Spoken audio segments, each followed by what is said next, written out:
Are you a believer in the social butterfly? Find out what I mean on this episode of Pushback.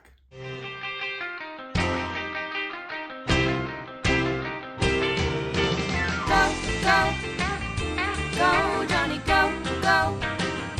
Go, Jonny, go, go. Go, Jonny, go, go.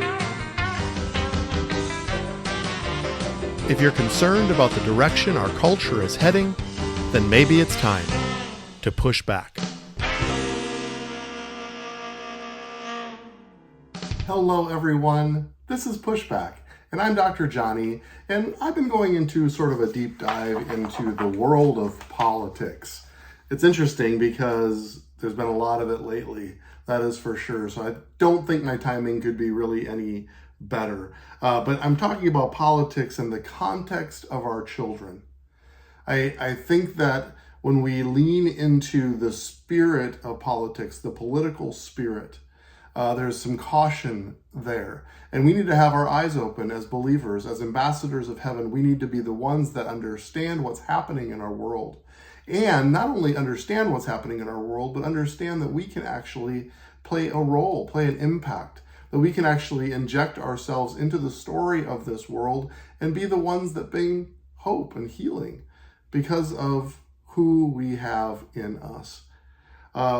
We know that Jesus loves this world. We know that the Father loves this world. We know that the Holy Spirit empowers us to bring real life and real change into this world.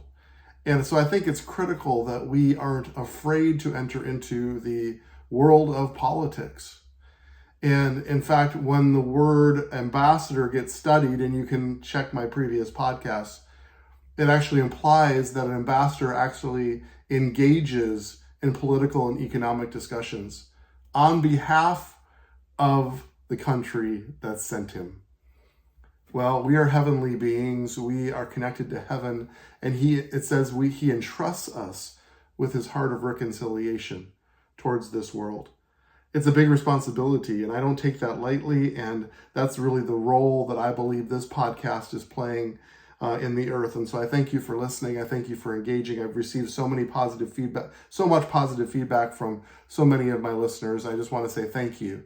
Thank you for engaging. Certainly, I have no expectation that you're going to agree with everything that I say.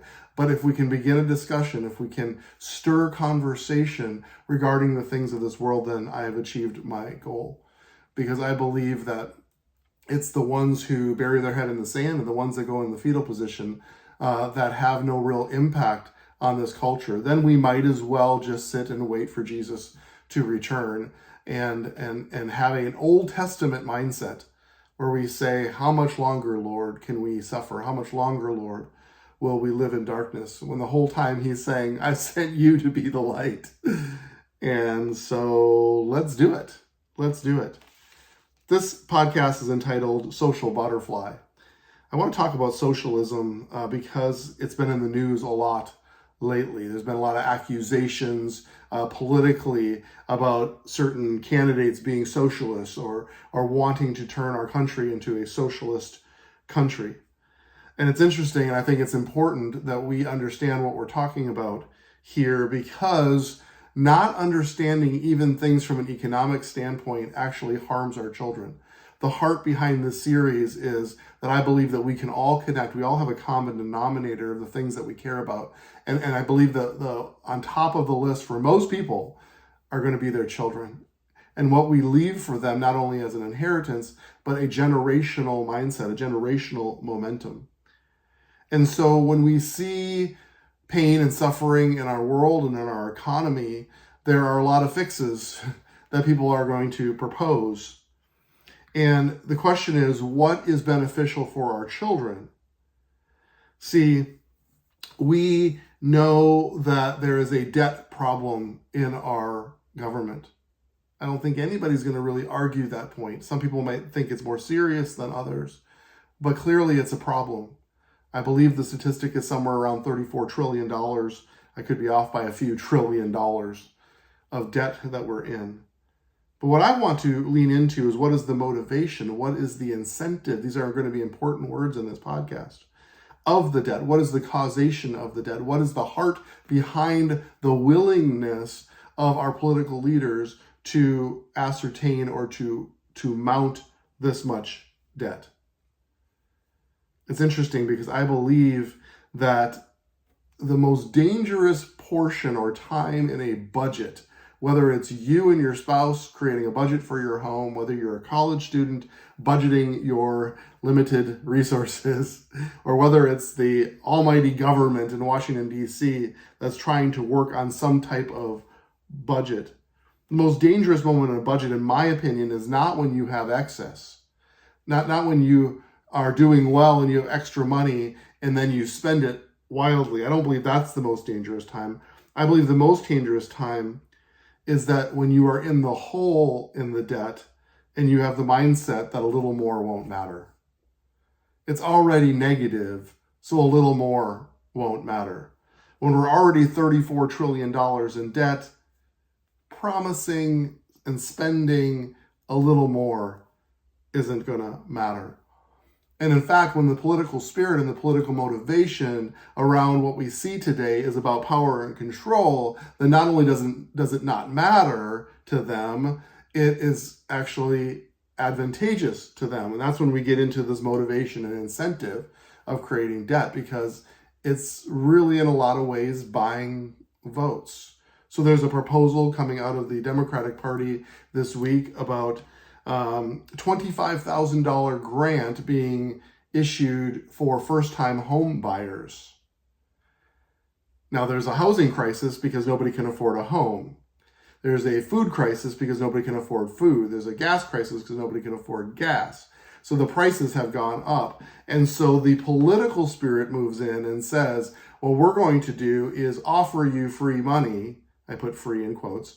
Offer you free money that will incentivize you then to be able to purchase your first home.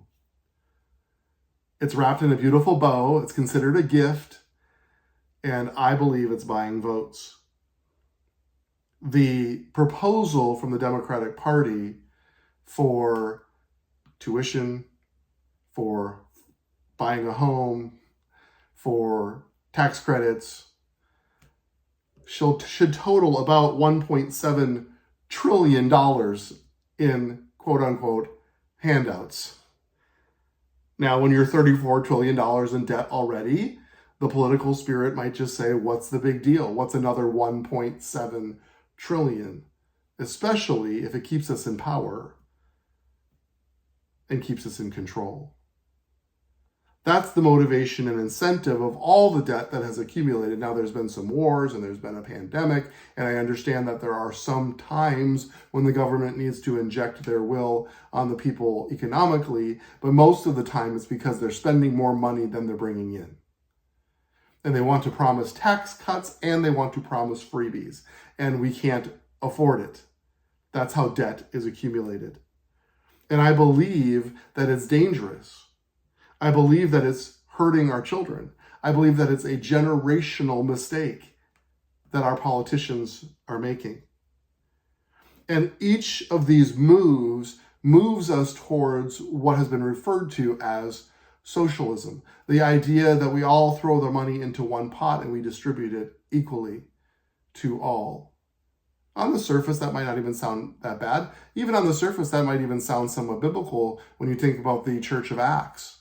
But you have to understand that the Church of Acts was built upon generosity, not upon enforced tax contributions. It's a completely different thing. And when the Spirit of the Lord moves on a heart to motivate them to give generously and to care for your neighbors, then that's a kingdom principle, a kingdom idea, a kingdom motivation for the early church.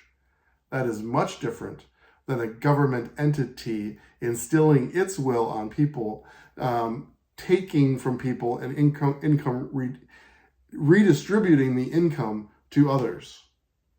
That's what something like a $25,000 grant would be, because where's the money coming from? See, it's not free money. And if we're not careful, we can get sucked into this socialism butterfly. What do I mean by that? Socialism looks pretty, but then it flitters away. It's a social butterfly.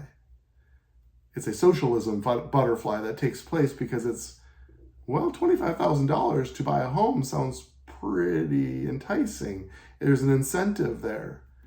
But make no mistake about it, it's these people who are buying a home that work their way up the economic ladder. They become then the middle class citizens of our country who then get taxed at a severe rate in order to pay for it. That is called socialism. And they're going to extract way more than $25,000 from you over your lifetime than you would ever need to begin to buy a house.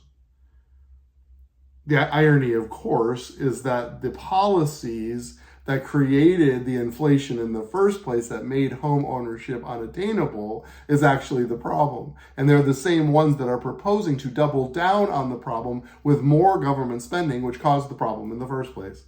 And so the crazy cycle continues. And that's what socialism does. There has been many examples over the course of history of socialistic countries that have tried to implement some type of income redistribution. It's never worked. It's never been healthy. It's never prospered. See, there is something called capitalism, and I'm a believer in it, but there are vices, there are problems with all different types of society. Winston Churchill said it best. I love this quote. He said, "The inherent vice of capitalism is the unequal sharing of blessings. The inherent virtue of socialism is the equal sharing of miseries." There's a man named John who was an economist and journalist and one of the leading experts on history and economics. He wrote, "It is not capitalism that is ruthless, but socialism, which makes a society ruthless by denying individuals the ability to make their own decisions and turning government into the master." This is the inherent problem of socialism, is that we turn to government to try to solve our needs. And the byproduct of it is a loss of incentivization, the loss of motivation. People become complacent. The fruit of socialism is complacency. There's no expectation for exceptionalism because things will just get distributed. There's no push to be excellent, to be innovative, because if you're successful, it will simply be taken from you anyway. Now, there is a vice and there is a problem, in my opinion, with capitalism as well, and that is called greed. And that's a problem. When there's when the motivation is there to obtain greater wealth, then the temptation is to obtain more and more wealth, no matter the cost. That's called greed. And I believe that a society, when working beautifully, and I believe that has been the demonstration for the most part of an American society who has been the most affluent country in the history of the world, I believe it works the best when there is capitalism and generosity. It sounds a little bit like the Bible, doesn't it? It sounds a little bit like how it was actually meant to be in Scripture. It sounds a little bit like the economy of heaven, where He prospers us. He gives us the ability, the mindset, the innovation, the creativity to be exceptional here on this earth, but then tells us that we're supposed to hold it so loosely so that the left hand doesn't know what the right hand is doing. That we live in the mindset of generosity. That's a generational mindset that we receive from heaven and we give away here on this earth to the poor and the needy. But it's motivated through the heart of men, not mandated through the control of government. It's a big difference. And I believe that we have to have our eyes open right now because we're at a crossroads. There are hurting people. There's a hurting economy. That's a ripe condition, a ripe culture for a socialistic mindset to move in. And we're seeing it more and more in this political sphere that we're living in right now. And I believe it's so critical that we connect to it It's so critical that we continue and maintain the exceptionalism of which we were created and not allow the complacency of socialism to enter in. The socialism butterfly. It's pretty, it flutters around. You want to hold it in your hand, but then it flies away. The promises don't last, as there are equal sharings of misery. It doesn't work. It doesn't last. But I think greater than just an economic standpoint towards our children, or even greater than not saddling our children with an amount of debt, I think the words motivation, the words incentive, the words encouragement, the words determination are the most important words that we actually instill into our culture, and has been the fabric of our society for decades and generations.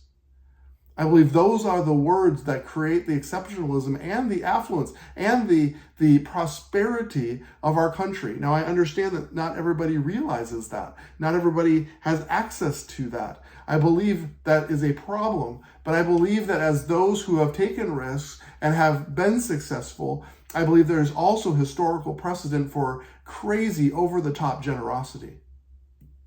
We can look into the history of Carnegie and Rockefeller and these folks, and yes, they were shrewd, and oftentimes they were called robber barons because they took advantage of the situation that they were in, but they were crazy generous. And they sewed money back in. You can even take the Bill Gateses of this world, and you can say, politically, we don't agree with the things that he does, but he is crazy generous.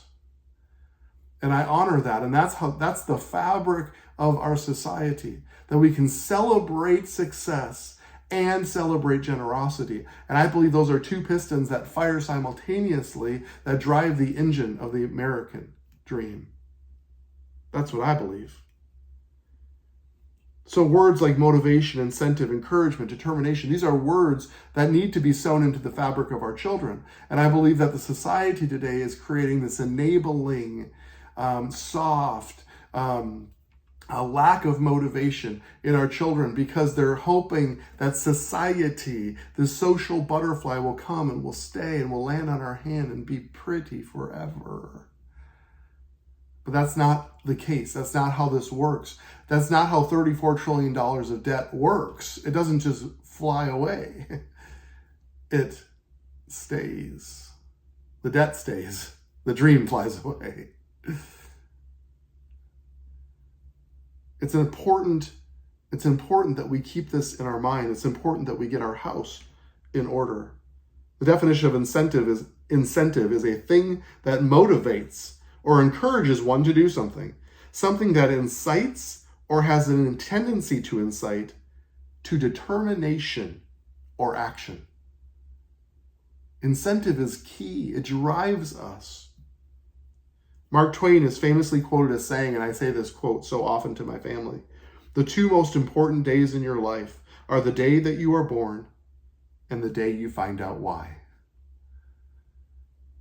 Motivation, purpose, these are the words that need to be instilled into our children's hearts because they are living with purposelessness. They are living with hopelessness. That is why there is a pandemic of depression, anxiety, and hopelessness in our younger generation. It shouldn't, it shouldn't surprise us.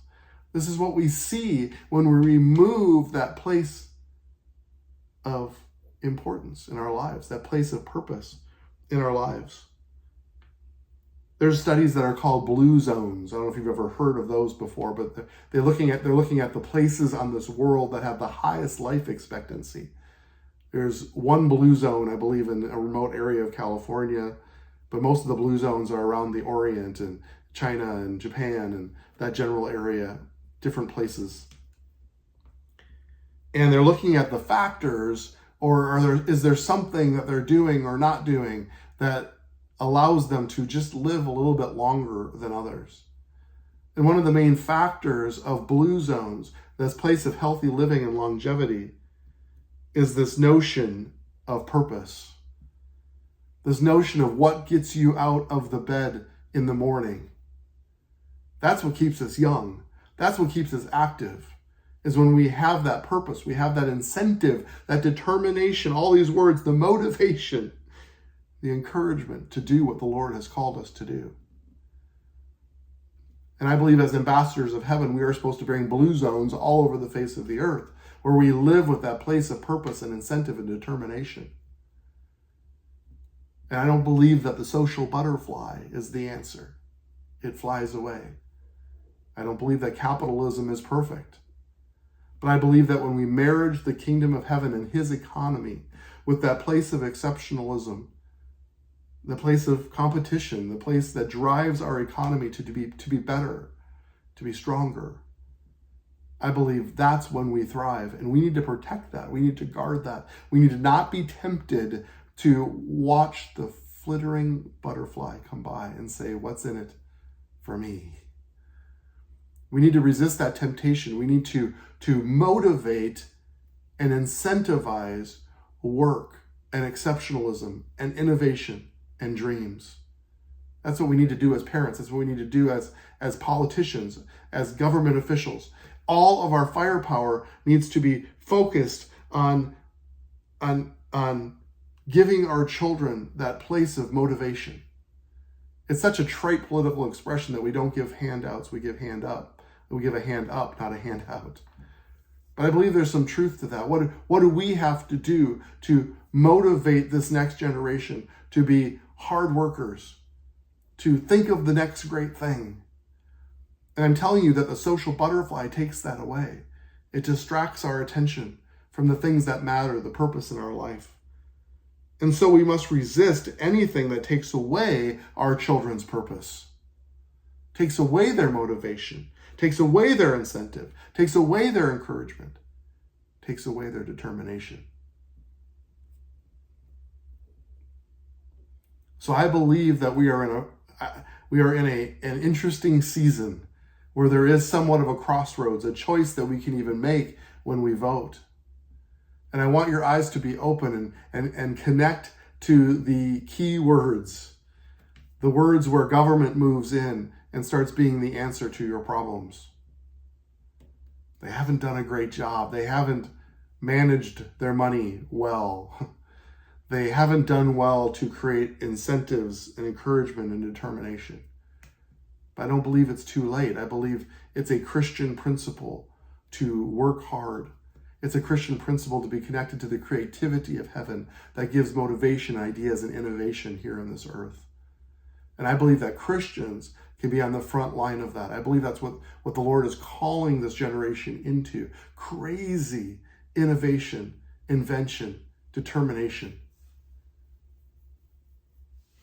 And I believe that we can motivate them and we can incentivize them to live in that place of innovation and generosity. That's when things fire on all cylinders, and that fires me up. So don't get distracted by the little butterfly, the social butterfly. But be focused on the things that the Lord has called you to. The reason you're here on this earth, the day you were born and the day you found out why. Ask the Lord. If you don't know, ask the Lord. Why are you here? What is your motivation? And then dive full into the purpose that you were created for. So hopefully that motivates you. Hopefully that gives you determination and encouragement. So let's go together now to set and shape the culture.